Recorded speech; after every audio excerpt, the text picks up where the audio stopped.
Assalamualaikum warahmatullahi wabarakatuh. Halo kalian semua yang sedang menonton dan mendengarkan kisah ini. Semoga kalian selalu diberi kesehatan, keselamatan, dan dijauhkan dari segala bentuk keburukan, baik yang terlihat maupun yang sengaja disembunyikan. Cerita ini bukan sekadar kisah horor, bukan pula tentang pertarungan kiai melawan dukun atau manusia melawan jin. Ini adalah cerita tentang dosa yang dibuang, tentang kejahatan yang disamarkan sebagai benda tak berguna, dan tentang seorang tua yang memilih hidup di tengah sampah demi membersihkan sesuatu yang tak pernah mau diakui manusia. Mari kita mulai kisah ini dari sebuah tempat yang setiap hari kalian anggap biasa, tapi sesungguhnya tak pernah benar-benar tidur. Tempat pembuangan akhir Piungan, Bantul, Daerah Istimewa Yogyakarta.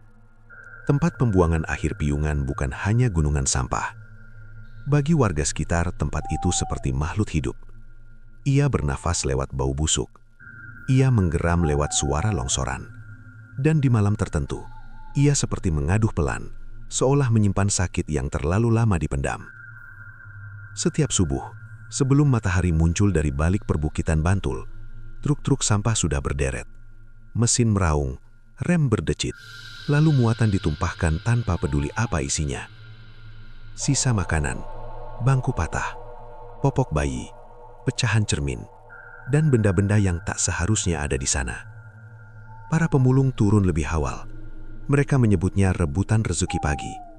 Plastik botol masih bersih, logam belum berkarat, kardus belum basah. Semua punya harga. Semua, kecuali satu orang. Namanya Mbah Sodik. Usianya sekitar 70 tahun. Tidak ada yang tahu pasti, karena ia tidak pernah bicara soal dirinya. Tubuhnya kecil, punggungnya selalu membungkuk, seperti orang yang terlalu lama memikul beban yang tak terlihat. Pakaiannya selalu sama, kemeja lusuh warna coklat pudar, celana kain yang sudah kehilangan bentuk, dan sandal jepit yang salah satunya sering tertinggal. Ia tidak pernah berebut. Saat pemulung lain berlari mendekati truk, Mbah Sodik justru berjalan ke arah sebaliknya, menuju timbunan sampah paling lama, paling dalam, dan paling dihindari. "Ngapain sih Mbah ke situ?" Wardi, pemulung muda yang baru 2 tahun di Piungan, pernah bertanya. Mbah Sodik hanya tersenyum tipis. "Sing dibutuhake ora katon regani." Yang dibutuhkan tidak terlihat harganya. Jawaban itu membuat Wardi menggerenyit, tapi ia tidak bertanya lagi. Di TPA terlalu banyak hal aneh untuk dipikirkan. Namun keanehan mulai berubah menjadi ketakutan sejak korban pertama jatuh. Wardi adalah orang pertama yang menemukannya. Pagi itu masih gelap. Kabut bercampur asap gas metana mengambang rendah. Bau menyengat menusuk hidung, membuat dada sesak. Seorang pemulung tua bernama Pak Wiryo tidak kembali ke tenda semalam. Biasanya Pak Wiryo selalu pulang paling akhir. Tapi pagi itu tempat tidurnya kosong, selimutnya masih rapi. Wardi dan 2 temannya menyusuri area timbunan lama. Mereka memanggil-manggil, berharap Pak Wiryo hanya tertidur di tempat lain. Sampai akhirnya mereka melihat sesuatu di sebuah lubang besar bekas longsoran. Bukan tubuh utuh, hanya bagian atasnya. Kepala Pak Wiryo terlihat, matanya terbuka lebar, mulutnya menganga seperti ingin berteriak, tapi tak sempat. Tidak ada luka, tidak ada darah. Wajahnya pucat kebiruan, seperti orang yang kehabisan nafas perlahan-lahan. "Ya Allah." Wardi jatuh duduk. Orang-orang bilang Pak Wiryo jatuh ke lubang gas. Masuk akal, logis. Tapi ada satu hal yang membuat Wardi tidak bisa tidur berhari-hari. Di tangan Pak Wiryo tergenggam sepotong kain putih yang bukan miliknya. Kain itu berbau kembang, dan di ujungnya ada simpul benang hitam. Sejak hari itu kejadian aneh datang bertubi-tubi. Supir truk bernama Mas Doni tiba-tiba berteriak saat menurunkan muatan. Ia memukul-mukul kepalanya sendiri, berteriak minta ampun, lalu jatuh ke tanah. Ketika didekati, ia sudah meninggal. Matanya terbuka, penuh air mata. Malam hari penjaga pos mendengar suara orang mengaji, tapi bacaannya terbalik. Ayatnya benar, nadanya salah, seolah ada yang menirukan tanpa mengerti makna. Dan setiap kejadian itu terjadi, selalu di area yang sering didatangi Mbah Sodik. "Jangan-jangan pemulung tua itu?" bisik seseorang. Tuduhan mulai beredar. Orang-orang mulai memperhatikan gerak-gerik Mbah Sodik. Mereka melihat ia sering memungut benda-benda aneh. Botol kaca berisi cairan keruh, boneka kain kecil dengan rambut manusia, potongan bambu bertuliskan huruf-huruf yang tidak dikenali. Semua dimasukkan ke karung gendongnya. Suatu sore, Wardi memberanikan diri mendekat. "Mbah," suaranya gemetar. "Sampean gak takut di sini?" Mbah Sodik berhenti berjalan. Ia menatap tumpukan sampah di depannya, lalu menoleh perlahan. "Sing kutuweti tutu aku," katanya pelan. "Sing kutuweti wong-wong sing buang iki kabeh. Yang harus takut bukan aku. Yang harus takut adalah orang-orang yang membuang semua ini." Wardi menelan ludah. Ini barang apa, Mbah?" Mbah Sodik membuka sedikit karungnya. Sekilas Wardi melihat kain kafan bekas. Sudah menguning, ada bekas tanah di ujungnya. Bau kembang menyengat. "Titipan," jawab Mbah Sodik. "Titipan sing ora gelem dijogo maneh. Titipan yang tidak mau dijaga lagi." Malam itu hujan turun pelan. TPA Piungan menjadi sunyi. Hanya suara tetesan air dan gemuruh kecil dari dalam gunungan sampah. Di gubuk reyotnya, Mbah Sodik duduk bersila. Lampu minyak kecil menyala temeram. Ia mengeluarkan satu persatu benda dari karung. Ia tidak terburu-buru. Setiap benda disentuh dengan hati-hati, seolah masih hidup. Ia membaca doa lirih, bukan doa keras, bukan ayat yang dilagukan, tapi bacaan yang keluar dari dada, bukan dari mulut. Saat ia menyentuh sebuah botol kecil berisi air keruh, angin mendadak berputar. Lampu minyak bergoyang. Dari luar gubuk, terdengar suara seperti orang menarik nafas panjang. Sangat panjang, lalu diakhiri dengan isakan. Mbah Sodik membuka mata. "Wes wayahe," gumamnya. Di kejauhan, di dalam timbunan sampah lama, ada sesuatu yang bergerak. Bukan karena longsor, bukan karena gas, tapi karena ada yang terbangun. Dan TPA Piungan, yang selama ini menelan dosa manusia dalam diam, malam itu mulai membuka isinya, sedikit demi sedikit. Desa Sri Martani, Piungan, Bantul, DIY. Sejak malam itu, udara di sekitar TPA Piungan terasa berbeda. Bau sampah masih sama menyengat, tapi ada sesuatu yang membuat dada orang-orang sesak tanpa sebab jelas. Seperti berdiri terlalu lama di dekat kuburan yang tidak diberi nama. Tidak menakutkan secara langsung, tapi menimbulkan rasa tidak nyaman yang sulit dijelaskan. Wardi merasakannya sejak bangun tidur. Ia terbangun sebelum azan subuh. Tubuhnya basah oleh keringat dingin. Dadanya naik turun cepat, seolah baru saja lari jauh. Padahal semalam ia tidur lebih awal, tidak minum apa-apa, dan tidak bermimpi buruk. Namun ada satu hal yang terus terngiang di kepalanya. Suara napas panjang, disusul isakan pelan, yang seperti berasal dari dalam tanah. Wardi duduk di pinggir tenda, memandangi TPA yang masih gelap. Lampu-lampu truk belum menyala, hanya beberapa titik api rokok dari pemulung lain yang berjaga. Di kejauhan, ia melihat bayangan seseorang berjalan pelan. Mbah Sodik. Seperti biasa, ia datang paling awal.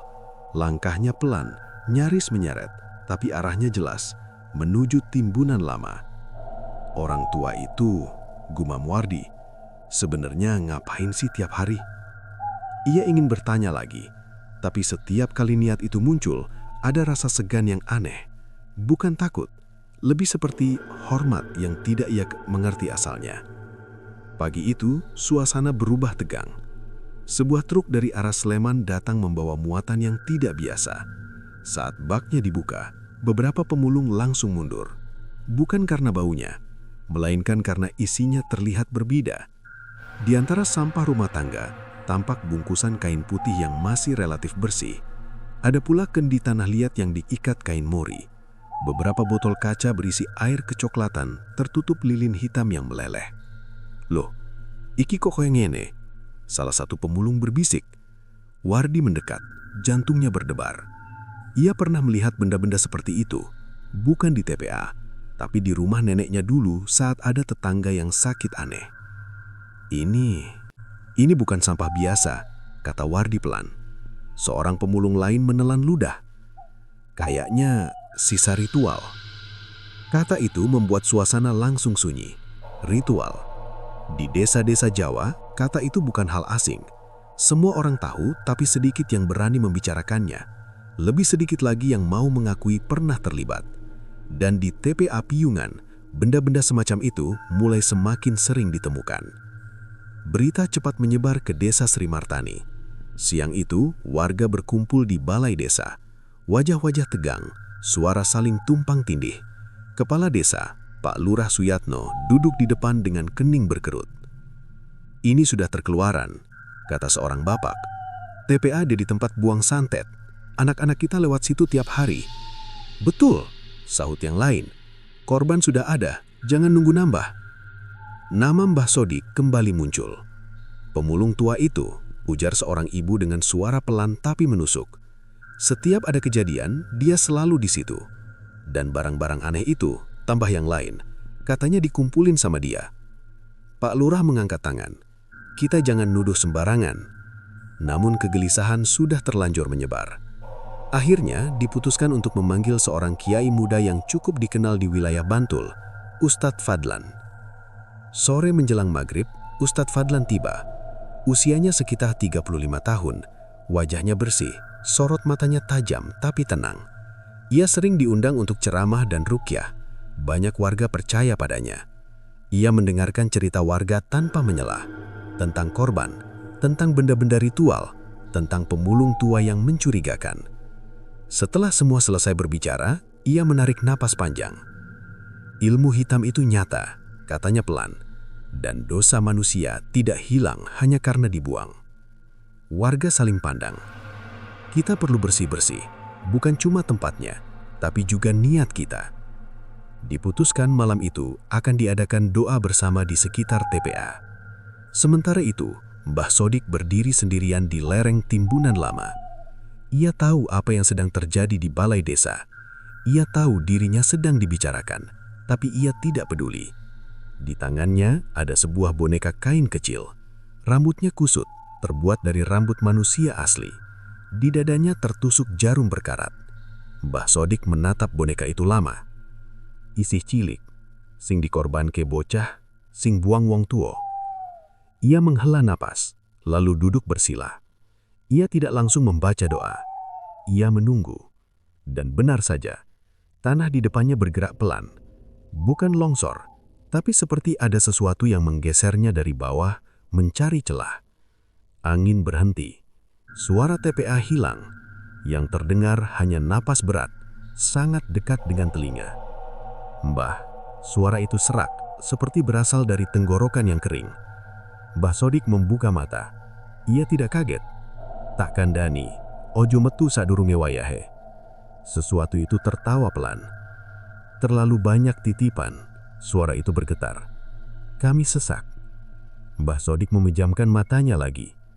Aku ngerti, nanging ora kabeh iso rampung saknalika. Ia menggenggam boneka kain itu erat-erat. Tenang, katanya lirih. Sampean ora salah, sing salah sing gawe lan ninggalke. Tanah kembali diam, angin kembali berhembus. Namun dari kejauhan, sepasang mata Wardi menyaksikan semuanya. Ia tidak melihat wujud apapun, tapi ia merasakan sesuatu. Dan untuk pertama kalinya, ia sadar, TPA Piyungan bukan tempat buang sampah. Itu adalah tempat buang dosa. Malam itu, doa bersama dimulai. Lampu sorot dipasang. Pengeras suara menggemakan ayat-ayat suci. Warga berkumpul, sebagian dengan wajah takut, sebagian dengan wajah berharap. Ustadz Fadlan memimpin. Namun di tengah doa, beberapa orang mulai gelisah. Seorang ibu tiba-tiba menangis tanpa suara. Seorang bapak menggenggam dadanya, napasnya memburu. Seorang anak kecil menutup telinganya sambil berteriak, "Berisik, berisik."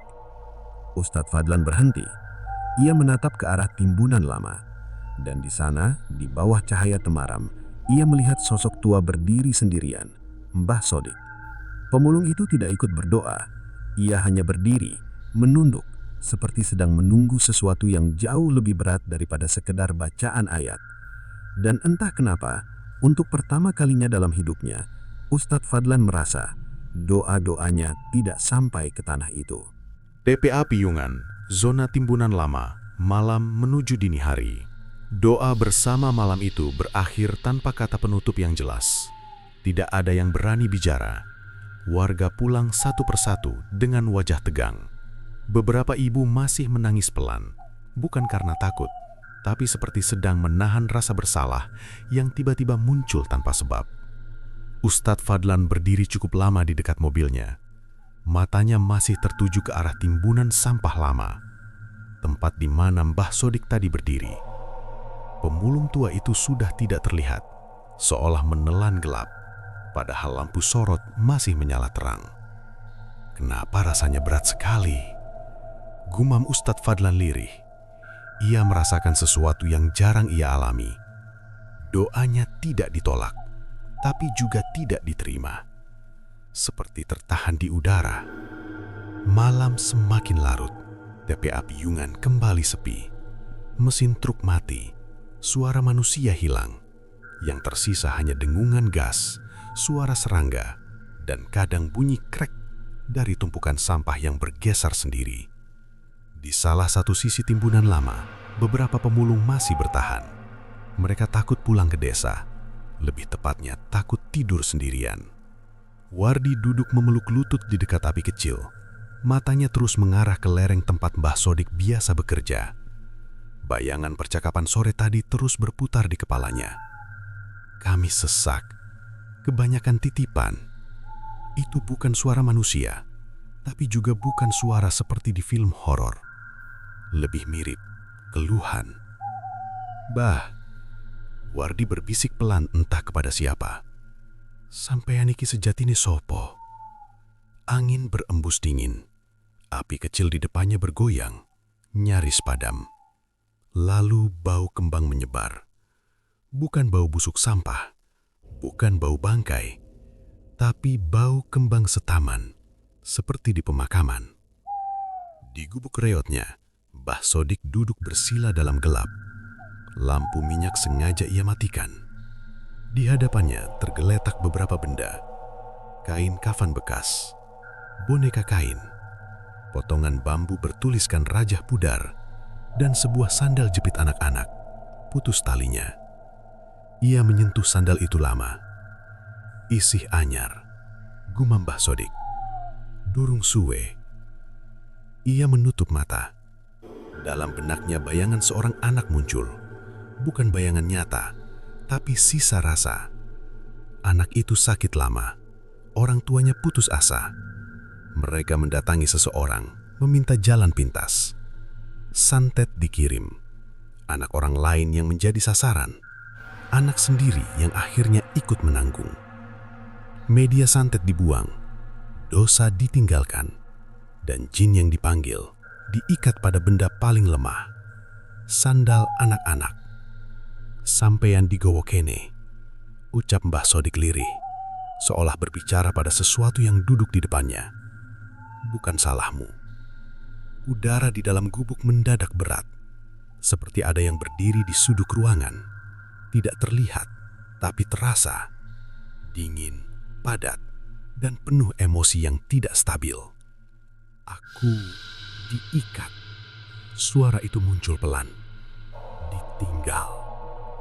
Mbah Sodik membuka mata. Ia tidak menatap sudut ruangan. Ia menatap sandal itu. Wong-wong mau ora gelem baleni. Ora gelem ngakoni. Ning aku ora bakal ninggalke kowe. Sandal itu bergetar halus, bukan karena angin. Sekitar tengah malam, jeritan terdengar. Jeritan pendek, tercekik, lalu sunyi. Wardi berdiri kaget. Suara apa barusan? Temannya Joko ikut berdiri. Mereka saling pandang. Tidak ada yang berani bergerak. Tapi jeritan itu bukan dari desa, bukan dari jalan raya. Itu dari arah timbunan lama. Pak Darto, Wardi berteriak. Pak Darto adalah pemulung senior yang tidur sendirian agak ke dalam. Ia terkenal keras, tidak percaya apa-apa selain kerja. Tidak ada jawaban. Mereka berberani diri mendekat, membawa senter seadanya. Langkah mereka pelan, tanah di bawah kaki lembek, bau semakin menyengat. Kabut tipis turun lagi. Senter Wardi menyapu permukaan sampah. Dan di sanalah Pak Darto. Ia duduk bersandar pada tumpukan karung. Matanya terbuka. Nafasnya masih ada, tapi pendek-pendek, seperti orang yang ditindih sesuatu. Pak Darto. Wardi menggoncangkan bahunya. Pak Darto menunjuk ke arah kakinya. Panas, ditarik. Wardi mengarahkan senter ke bawah. Tidak ada tangan, tidak ada wujud.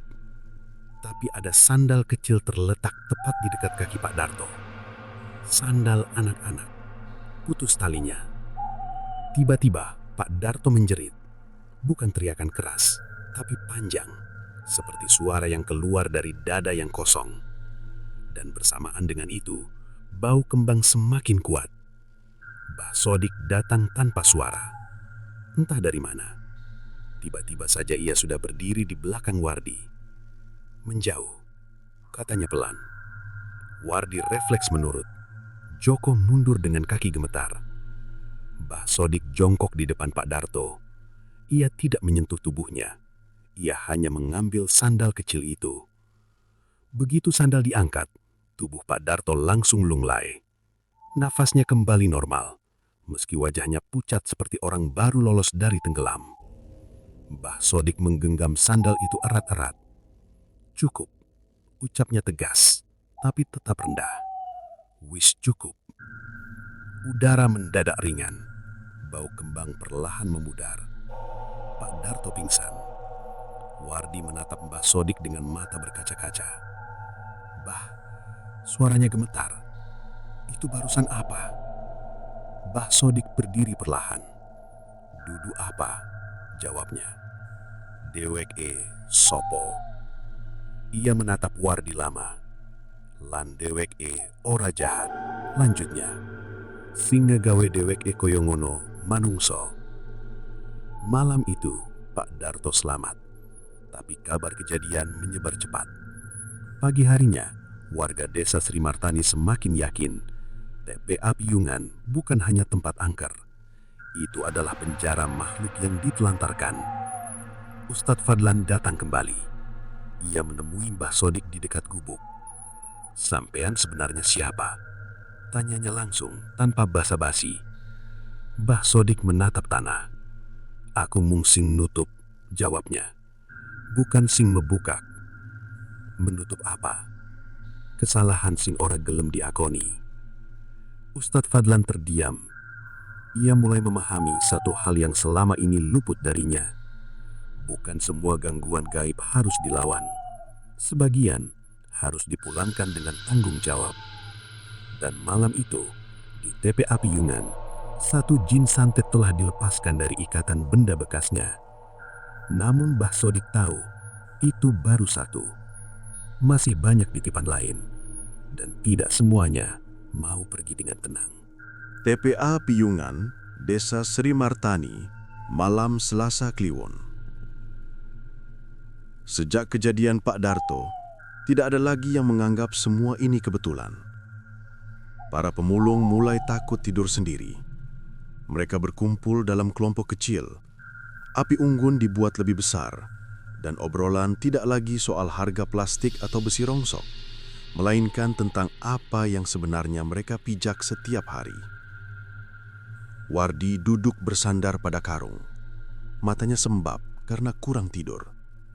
Setiap kali memejamkan mata, ia selalu teringat sandal kecil itu. Sandal anak-anak. Benda sederhana yang seharusnya tidak membawa apa-apa, tapi nyatanya menjadi penjara bagi sesuatu yang bukan manusia. Mas Wardi, bisik Joko. Kalau Mbah Sodik itu bukan orang sembarangan, kenapa beliau malah hidup di sini? Pertanyaan itu menggantung lama. Wardi menggeleng pelan. Mungkin karena cuma di sini tempatnya. Keesokan sorenya, Ustadz Fadlan kembali mengumpulkan warga. Namun kali ini, nada suaranya berbeda. Tidak lagi penuh keyakinan, melainkan kehati-hatian. "Kita akan adakan doa lagi," katanya. "Tapi saya minta semua yang hadir jujur pada diri sendiri." Beberapa warga saling pandang. "Maksudnya gimana, Ustadz?" tanya seorang bapak. Ustadz Fadlan menarik nafas panjang. "Kalau pernah berniat buruk pada orang lain, pernah mendatangi orang pintar, pernah membuang sesuatu ke TPA ini, lebih baik tidak ikut dulu." Suasana langsung sunyi. Kalimat itu seperti batu yang dilempar ke air tenang. Tidak ada yang bicara, tapi gelombangnya terasa kemana-mana. Seorang ibu tiba-tiba berdiri dan pergi tanpa berkata apa-apa. Wajahnya pucat, tangannya gemetar. Beberapa orang lain menyusul, pelan-pelan, tanpa menoleh. Malam itu, jumlah peserta doa hanya tinggal separuh. Doa dimulai setelah Isya. Lampu sorot kembali dipasang, tapi kali ini cahayanya terasa dingin. Angin tidak bergerak, bau sampah justru semakin tajam, menusuk hidung hingga membuat mata perih. Ustadz Fadlan memimpin dengan suara pelan. Ayat demi ayat dibaca dengan khusyuk. Namun semakin lama, suasana justru semakin berat.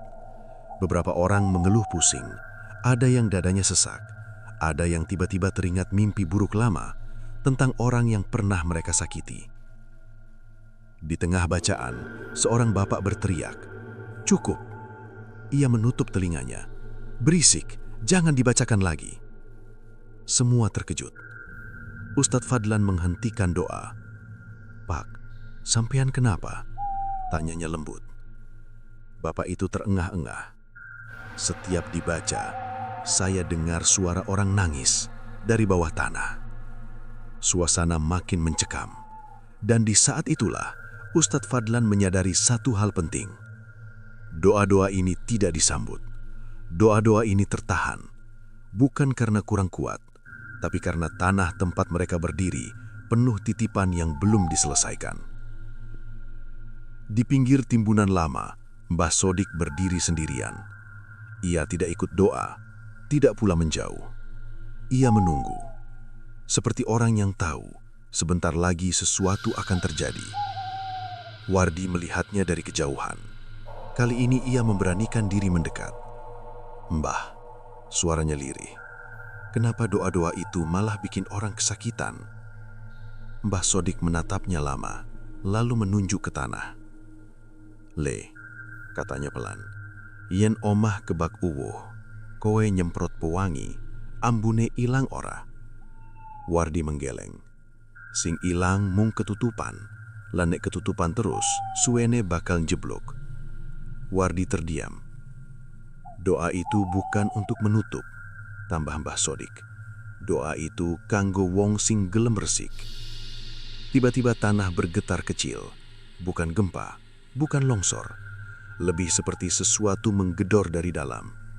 Beberapa warga panik, ada yang berlari, ada yang jatuh terduduk. Dari timbunan lama muncul bau yang jauh lebih busuk dari biasanya. Bukan bau sampah, melainkan bau besi berkarat bercampur darah lama. Ustadz Fadlan mundur beberapa langkah. Ini bukan seharusnya terjadi," gumamnya. Mbah Sodik melangkah maju. Tangannya menggenggam tas kecil dari kain lusuh. Ia membukanya, mengeluarkan beberapa benda yang sudah dibersihkan. Kain kafan, bambu rajah, botol kecil yang kini kosong. Ia tancapkan ke tanah, satu persatu. Tidak ada mantra keras, tidak ada teriakan, hanya bisikan yang keluar dari hati. "Wis cukup. Kowe kabeh wis kelalen." Getaran berhenti. Angin kembali berhembus.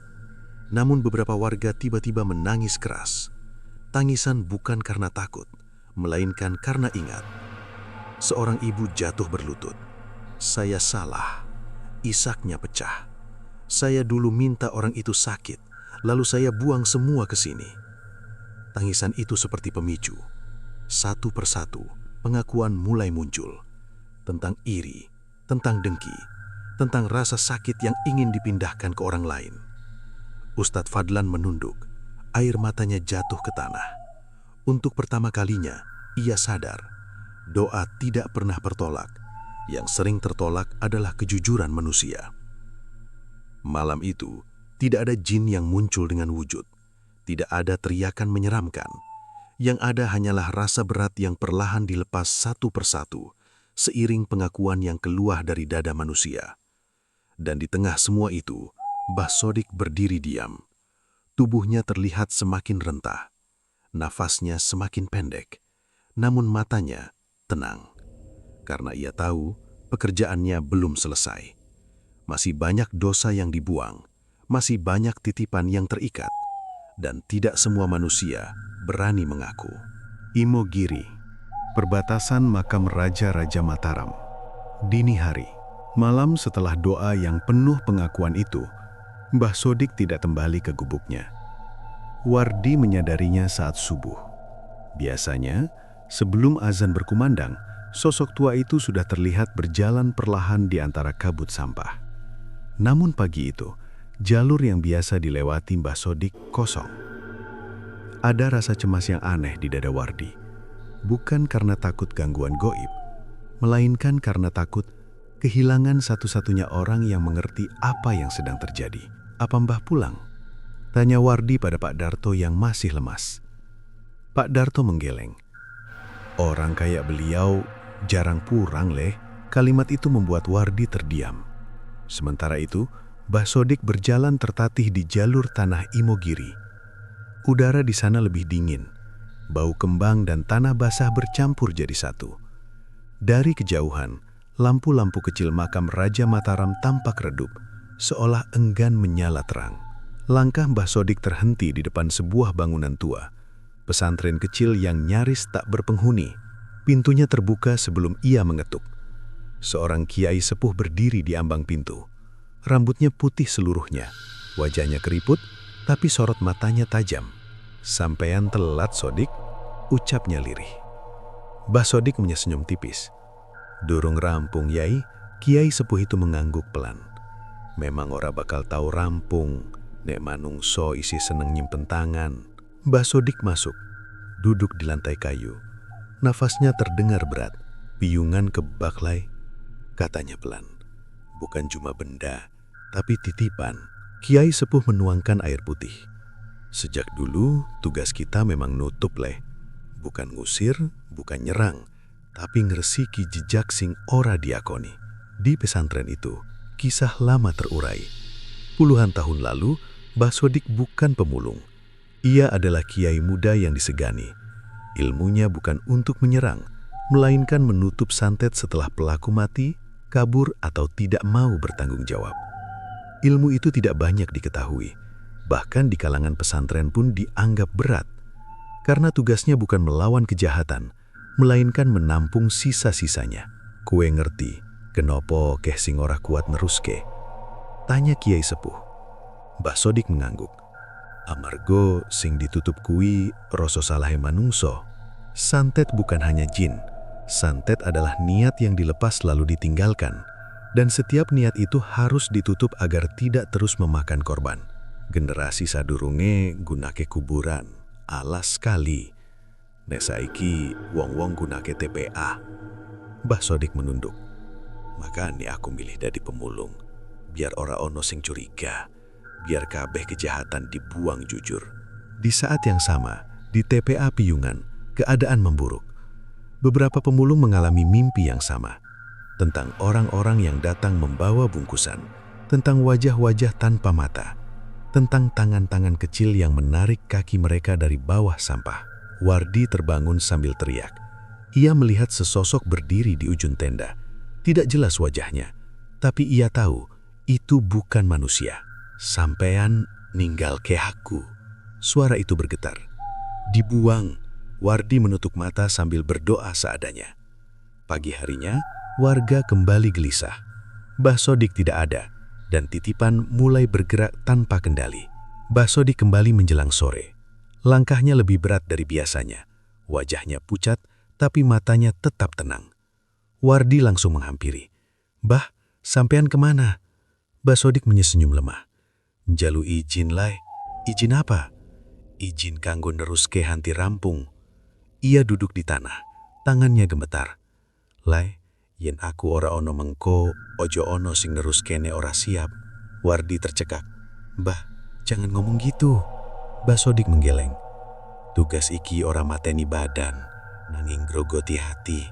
Malam itu, Mbah Sodik mulai membersihkan titipan paling berat. Benda-benda lama, santet lintas generasi yang pelakunya sudah mati tapi dosanya diwariskan.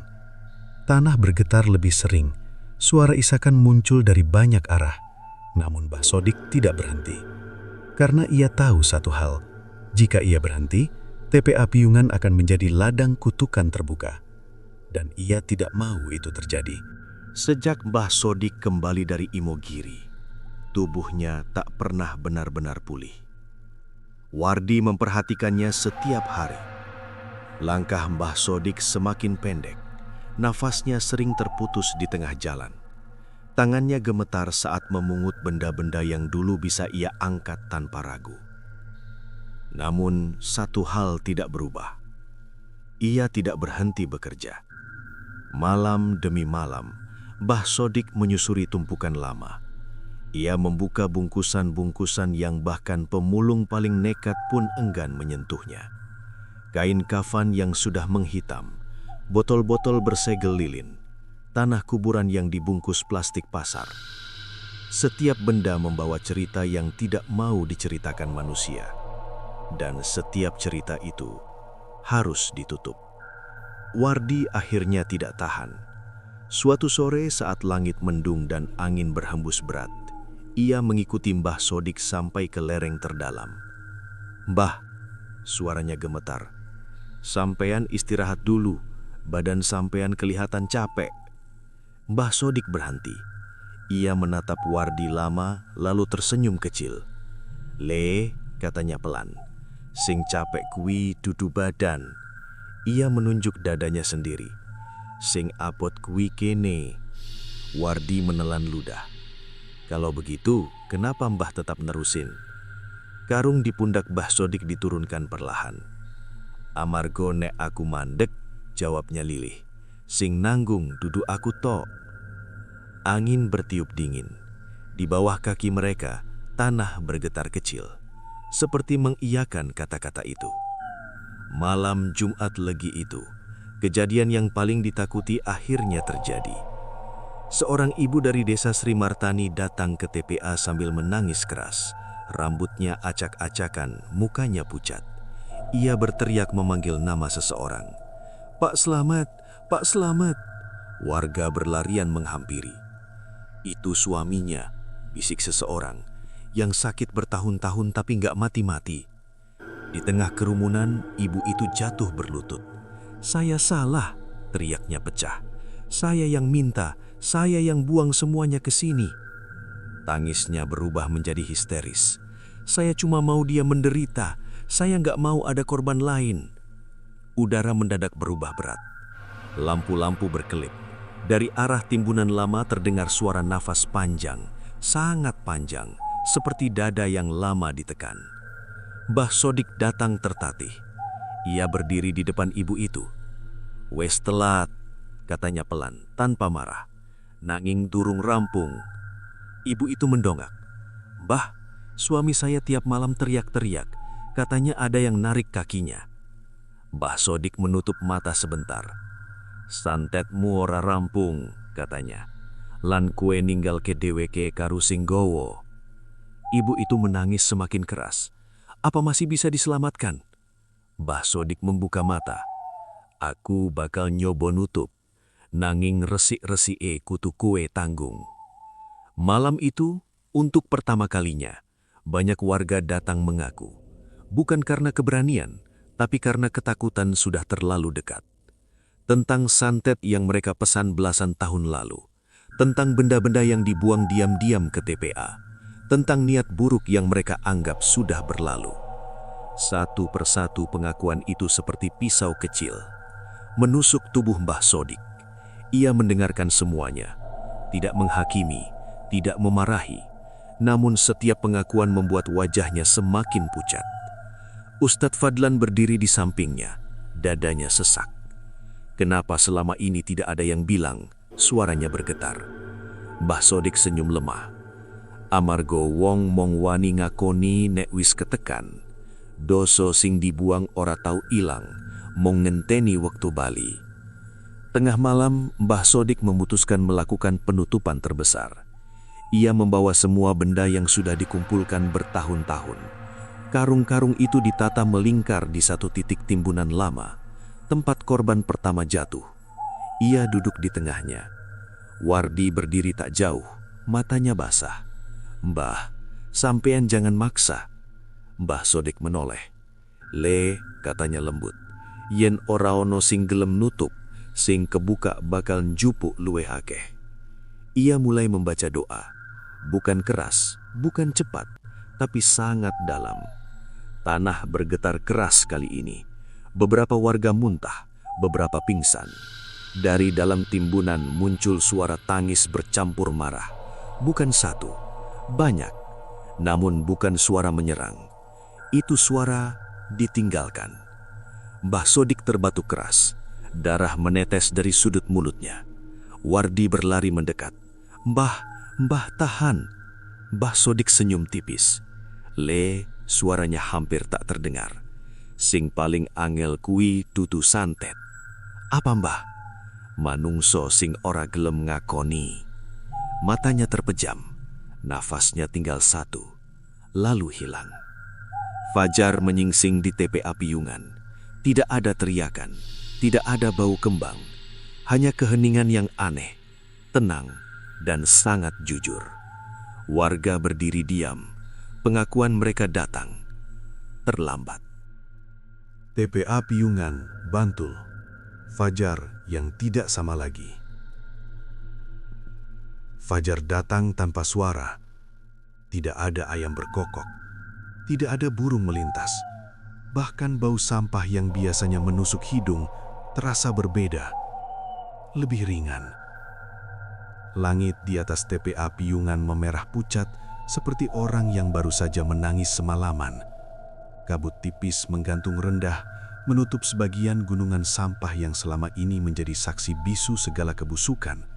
Bukan hanya limbah, tapi niat manusia. Wardi masih duduk di tanah. Tubuh Mbah Sodik terbujur di pangkuannya. Ringan sekali. Terlalu ringan untuk tubuh yang selama bertahun-tahun memikul sesuatu yang tak terlihat. "Mbah," suara Wardi pecah. "Sampean jangan pergi dulu." Tidak ada jawaban. Wajah Mbah Sodik tampak tenang. Tidak ada sisa ketegangan. Tidak ada garis sakit. Seperti orang yang akhirnya bisa tidur setelah perjalanan panjang. Ustadz Fadlan berdiri beberapa langkah di belakang. Tangannya gemetar, matanya merah. Ia menunduk. Innalillahi. Suaranya nyaris tak terdengar. Warga tidak menangis histeris. Mereka hanya diam. Karena untuk pertama kalinya, mereka mengerti apa yang sebenarnya telah terjadi. Jenazah Mbah Sodik dimakamkan sederhana. Tidak di TPU desa, tidak pula di makam keluarga. Ia dimakamkan di tanah kosong dekat pesantren tua Imogiri, tempat ilmu itu diwariskan dan disimpan. Hanya beberapa orang yang mengantar. Wardi, Ustadz Fadlan, Kiai Sepuh Imogiri, dan 2 pemulung lain. Tidak ada spanduk, tidak ada pengumuman, hanya doa yang pelan dan jujur. "Beliau bukan orang biasa," kata Kiai Sepuh setelah pemakaman, "dan tugasnya wis rampung." Wardi berdiri paling lama di sisi makam. Ia teringat kata-kata terakhir Mbah Sodik. "Sing paling angel kui dudu santet, manungso sing ora gelem ngakoni." Hari-hari setelah itu terasa aneh. TPA Piyungan tetap beroperasi, truk tetap datang, sampah tetap menumpuk. Namun satu persatu perubahan kecil mulai terasa. Tidak ada lagi jeritan malam, tidak ada lagi bau kembang tiba-tiba, tidak ada lagi mimpi yang sama. Pemulung masih menemukan benda ritual, botol, kain, tulang kecil. Tapi benda-benda itu kini mati. Tidak ada getaran, tidak ada rasa berat, tidak ada nafas tertahan, seperti barang kosong. Ustadz Fadlan memperhatikannya dengan perasaan campur aduk. Selama ini, katanya pada Wardi suatu sore, saya kira tugas orang berilmu itu mengusir. Wardi menatap ke arah timbunan lama. Padahal, lanjut Ustadz Fadlan lirih, ada yang tugasnya membersihkan sisa. Namun perubahan terbesar justru terjadi pada manusia. Warga desa Sri Martani tidak lagi sembarangan bicara tentang santet. Tidak lagi menganggapnya sekedar ilmu. Mereka mulai menyebutnya dengan satu kata yang jarang dipakai sebelumnya, kejahatan. Beberapa orang datang diam-diam ke Ustadz Fadlan, bukan untuk minta ruqyah, tapi untuk mengaku tentang niat buruk yang belum sempat diwujudkan, tentang iri yang disimpan lama, tentang keinginan menyakiti yang dulu dianggap wajar. Ustadz Fadlan selalu mengingatkan satu hal, kalau pernah membuang niat buruk kemanapun, ingatlah, itu tidak pernah benar-benar hilang. 6 bulan berlalu, gubuk Mbah Sodik dibiarkan kosong. Tidak ada yang berani menempatinya. Di dalamnya masih tersisa satu karung tua, karung terakhir yang tidak sempat dibuka. Wardi pernah mencoba mengangkatnya. Berat, bukan karena isinya, tapi karena rasa. Di atas karung itu, tertulis dengan arang tulisan hantam Mbah Sodik yang sudah pudar. Iki sing terakhir, yen ono sing moco iki, elingo, santet ora mati, mong dipindah. Wardi tidak pernah membukanya. Ia menguburnya di dekat timbunan lama, lalu menutupnya dengan tanah dan doa seadanya. Beberapa tahun kemudian, orang-orang baru datang ke Piyungan. Mereka tidak mengenal Pak Wiryo, tidak tahu kisah Pak Darto, tidak pernah mendengar nama Mbah Sodik. Namun, beberapa pemulung bersumpah, di waktu-waktu tertentu, terutama menjelang subuh, mereka melihat sosok tua berjalan perlahan di antara sampah, membungkuk, menyusuri satu persatu tumpukan, bukan mencari plastik, bukan mengais besi, melainkan berhenti di titik-titik tertentu, seolah memungut sesuatu yang tidak terlihat. Saat didekati, sosok itu menghilang. Wardi yang kini sudah menjadi mandor kecil hanya diam setiap kali cerita itu muncul. Ia tahu satu hal yang orang lain belum tentu paham. Mbah Sodik tidak melawan dukun, tidak memburu jin, tidak membersihkan dunia. Ia hanya melakukan satu hal yang paling jarang dilakukan manusia, membersihkan sisa kejahatan yang dibuang, karena manusia tidak mau mengakuinya. Dan selama masih ada orang yang memilih membuang dosa mereka ke tempat yang paling kotor, maka di tempat itu akan selalu ada yang harus menutupnya, entah dengan hidupnya, entah dengan namanya, atau entah dengan cara yang tak pernah dicatat siapapun.